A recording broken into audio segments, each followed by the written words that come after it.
All right, Larry Krueger here from the Pig and a Pickle Krug Show with a little San Francisco Giant video. Mark it down. February the 5th of 2024 was the first time that I'm actually feeling decent about the Giants. Susan Slusser reporting today that the Giants are talking to Jorge Soler about the idea of signing a contract. According to Slusser, she tweeted out today, I'm hearing the Giants are in talks with Jorge Soler. He makes a lot of sense for them given their lack of power, given the remaining free agents. This is one I think they need to get done to have more pop in the middle of the lineup. I totally agree with her. She says that the Giants are having discussions with Jorge Soler of the Florida Marlins. Um, this makes so much sense. So he had 36 home runs last year. He led the American League in home runs with 48 in 2019. He's not old. He's 31. He made $15 million with the Marlins last year. He's likely to be looking to make probably between 15 to 20 million a year. The Giants, lost out on Rhys Hoskins, right? And I guess they targeted him. He signed a 2-year, $34 million deal with the Brewers. Teoscar Hernandez is another right-handed outfielder. He signed for a 1-year deal for $23.5 million with the Dodgers. And, there's still guys out there. I mean, the hot stove deal is been very, very cold. The Giants, according to reports, have had interest in Matt Chapman, Blake Snell, and Cody Bellinger, and all three of those guys remain on the market. Believe it or not, the Giants are a worse offensive team right now than they were last year because they've lost some good players. Jock Peterson was been the Giants DH the past 2 years. He signed a 1-year kind of prove it deal for $9.5 million. That includes a mutual option with Arizona just last week. And so now here's Jorge Soler, who played 32 games in right field last year with the Marlins. He's not a great defensive player, according to Fangraphs. But man, I mean, when you look at what it's going to cost compared to some of these other guys, I mean, I really like this move for the Giants if they can get it done. They need to get this done. They went after Shohei Ohtani. They told their fans that they offered the same deal the Dodgers offered, which was $700 million, most of it deferred. And, you look at that and you say, well, wait a second. If you offered Shohei Ohtani the Dodger deal of $700 million with almost all of it being deferred, the Dodgers went out and then signed Yoshinobu Yamamoto for $325 million. So if you're offering Ohtani that same kind of deal, that means that you wanted to spend money on other players, but they haven't done it. And their projected payroll currently stands at roughly $150 million, which is below, the major league average. There's 9 teams in baseball that are projected to have payrolls over $200 million, according to Spot Track, topped by the Yankees at $302 million. The Giants are rich. The Giants are rich. If you don't understand that, the Giants bought their team for $100 million. The team's worth $3.7 billion right now. They are incredibly rich.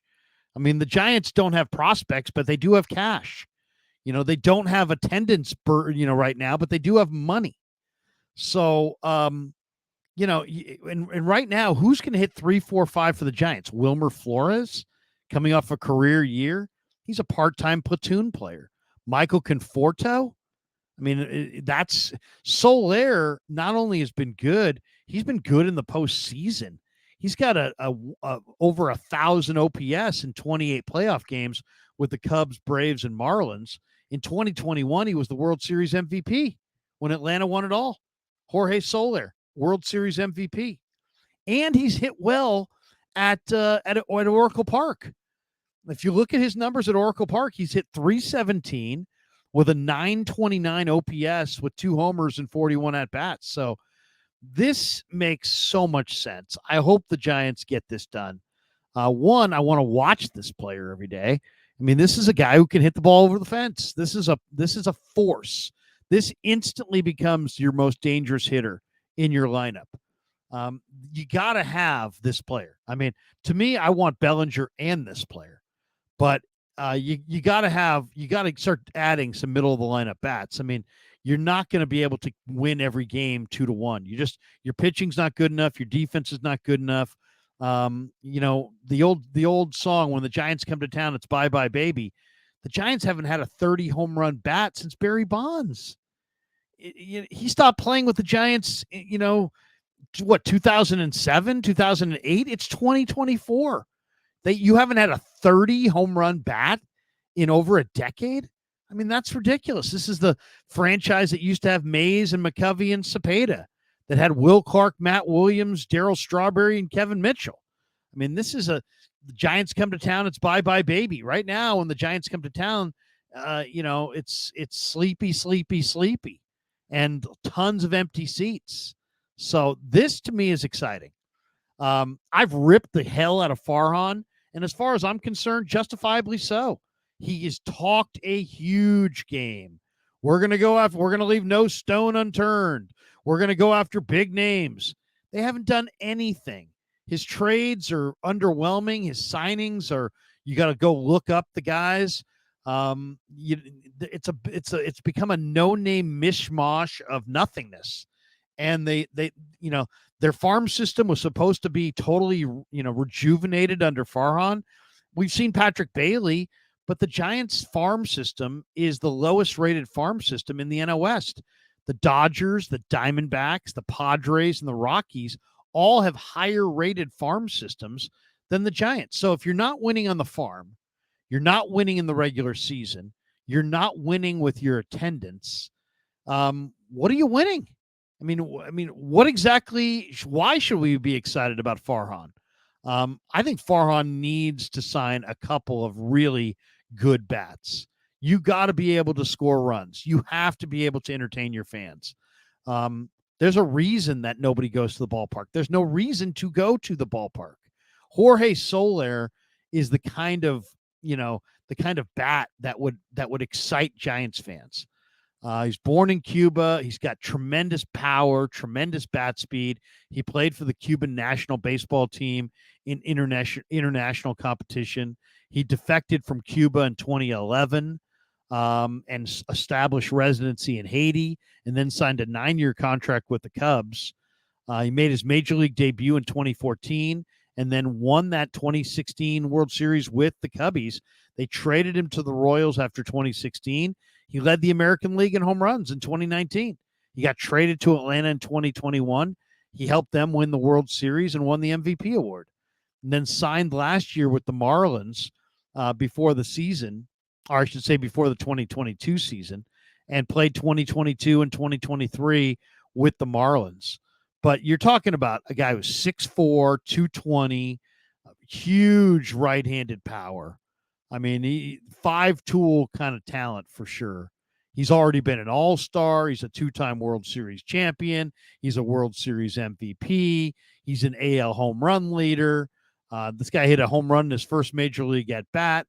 I mean, this is a nice player. And the fact that he's done it in San Francisco, makes you feel a little bit better as well. I mean, if you're one of these StatCast launch speed guys, you're going to love this guy because the ball comes screaming off his bat.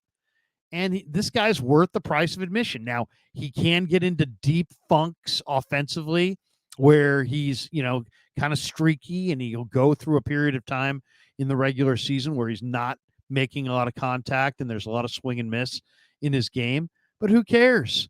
I mean, he is far and away the most entertaining Giant the first day he signs the contract. So if Slusser's right, all I'd say to Farhan Zaidi is get it done and follow it up with another signing like a Cody Bellinger and another pitcher and get the fans excited.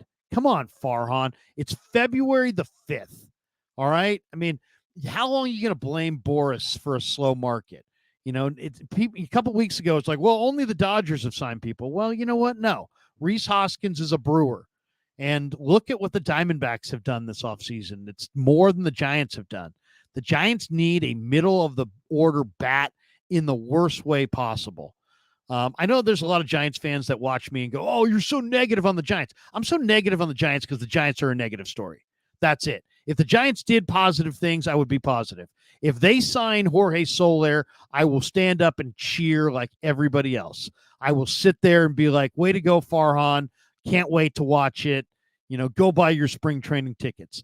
I'm not negative on the Giants because I want to be negative on the Giants. I'm negative on the Giants because the Giants haven't done S, and they're boring as hell, and the tickets are expensive. Entertain us. Give us some bats. Give us some players that are entertaining. I would love to see Cody Bellinger. I would love to see a creative trade or two. I'd love to see more speed, more power, more pitching. And this is a start. This is a start. So if the Giants get Jorge Soler, and that's the report that they're on the Jorge Soler path, I'll be happy. I'll be happy. I'll be happier. Let's just say that. I don't think the Giants are going to win the division, but you know what? I don't even care at this point. I just want to be entertained. I just want to have somebody that I can tune in at 7:15 on a Tuesday night in the summer and have some fun watching. If they win, heck, that's gravy. But they have been so freaking boring to watch the last couple of years that it's like pulling teeth. It's like pulling teeth to watch their games. And they're only slightly more entertaining on the road because they hit a few more home runs on the road. But they need a big-time power source, and Jorge Soler would fit the bill. All right, that does it for the video. Thanks to Pig and a Pickle for being the title sponsor of the Krug Show. Thanks to our Las Vegas trip sponsors this week, Sharp Corners Sports Cards and Collectibles and ValleyHillRoofing.net.